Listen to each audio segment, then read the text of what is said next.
Every week it is time for the Grappler Report. Tony Hager from Takedown Wrestling joining us in studio this morning as we talk the world of wrestling.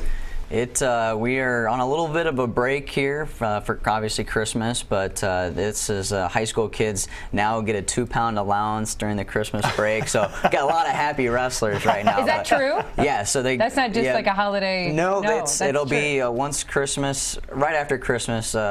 The kids get 2 pounds, so 106. Now they can weigh 108. So lots of happy wrestlers. I had no idea. There's a few wrestling teams out there that do have some duels tonight, but typically around the state, a lot of the kids get those 2 pounds. So you got a lot of. Christmas came early for some of those kids that are cutting a lot of weight. So you can have that Christmas dinner then. Yes, yes. Nice.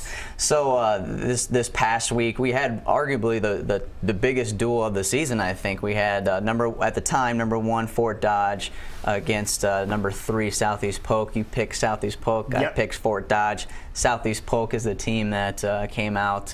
They prevailed. Victor. They prevailed, and sometimes your bias serves you well. Hey, I might have a bias, but at least I say I am. That's right. Okay. I talked to some people at Imperial RV the other day, and there were some Southeast Polk people. So I caught some flack for that on here, but they like I said, they're a really good dual team. They started the duel out at 220 pounds with Ethan Anderson. Really the star for that team. He came out with a fall. He had 27 points in the first period before he got his fall. 27? 27 points. Holy so, I cow. mean, you don't get to see that on the box score because he got a fall, but I mean, he just dominated. For a 220-pounder, he scores points. You just typically don't see that. So, some other notables from here.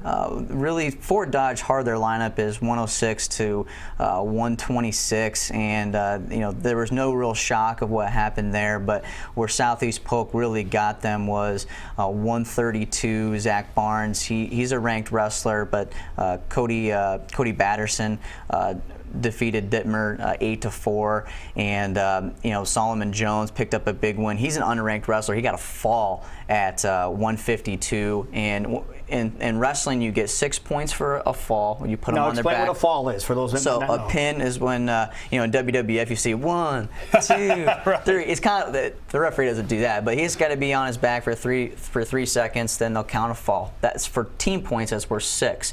Now if you beat your opponent by 15 points, that's called a technical fall, which is worth 5 points for the team. And then if you beat your opponent by 8 points, it's called a major decision, so that's 4 points. And then if you beat him by anything less than 8 points, a margin is just considered a regular decision, which is only 3. So you can see if you get a fall, it's worth basically 2 wins in a regular decision. Sure. So we might see a shift in dual team rankings now with this coming to play. It'll be interesting though, is because Valley went out to the Battle of Waterloo. And we saw that with 32 teams competing, and they really just kind of walked through the tournament. So Valley and Southeast Polk look to be a real solid dual team for 3A wrestling, and it'd be interesting to see where Fort Dodge ends up. They are really just a solid tournament team. They've got 5 kids that possibly be state champions, so it takes a whole team, but when you can get 5 guys wrestling Saturday night, I think that's going to be well for your team trophy. So some other results around the Metro last week. Waukee defeated Marshalltown 33-27.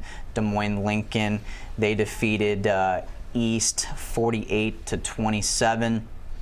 Des Moines Catholic 34 over Ankeny Centennial 33. Ottumwa 64 over Roosevelt 12. Wow. Yeah, that's a big win. That's a lot of points scored for a dual team. And Urbandale, then they defeated Mason City 43-28. Really a kind of a up. Urbandale has been kind of struggling here late, but I think I got to see them at the Waukee Al Garrison duels this past weekend. They got a couple kids in their lineup that I think will maybe bring Urbandale back, because they've got a real good history, but the last 5 8-10 years they've kind of been struggling as a team. But moving on here, West Des Moines Valley, like we said, one of the top dual teams in the state. They defeated Ankeny 59-18, and then Ames came into Johnson, and Johnson defeated them 59-15. So that's real some scores around the Metro, some things to look forward to next week.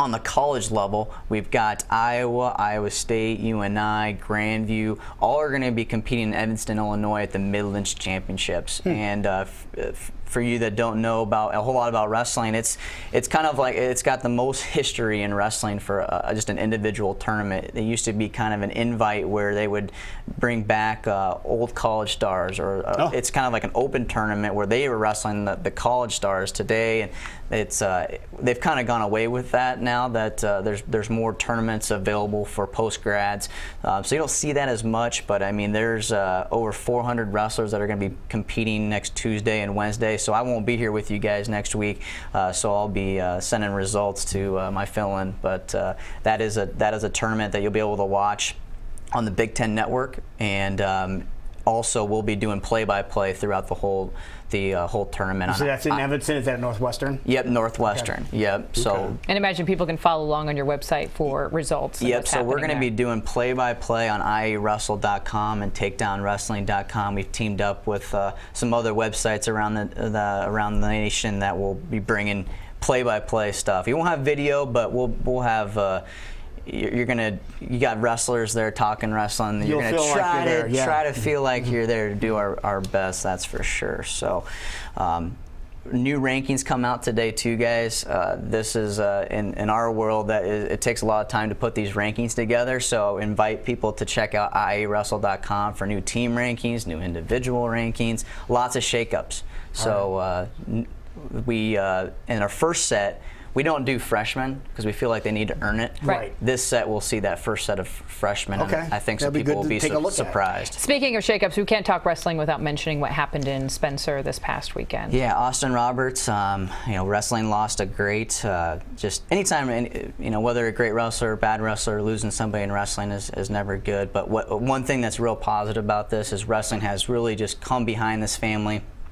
The community raised over $41,000 as what I checked this morning on the GoFundMe page. So we will put up something on our social media here today in regards to the GoFundMe page, so you can get an idea of how you get to there and how you can help donate. I mean, the people are donating anywhere from $500 to $5. I think anything just to show your support. Right. Sure. We've also heard communities coming together for the school because they had to cancel a tournament, or they did because of the situation, and that means the school loses a lot of money for future things going on. So the communities are coming together saying, hey, we know you lost a lot of money there as well. Yeah, kids tournaments are a big, that's how really a lot of the programs fund their high school team is a kids tournament the next day. So it was good to see. There was some video of all the coaches from that tournament on Saturday, rolling the mats up, putting everything together so the team didn't have to do it. And you can imagine towards the end of the tournament losing somebody like that. Any sporting event is pretty crazy to think about. And when it happens in Iowa in this sport, it's such a close community that everybody feels it. So some positive things with the GoFundMe page. So hopefully they can raise $100,000. I'm not sure what their goal is, but I think their original goal was 10. So they're doing great there, but trying to rally behind a family who could use it right now. So the rankings come out later on today. Make sure you check out the website to find out where your favorite wrestler did finish and your favorite team is stacked up. Tony, Merry Christmas to you. Merry Christmas. Thank you so much.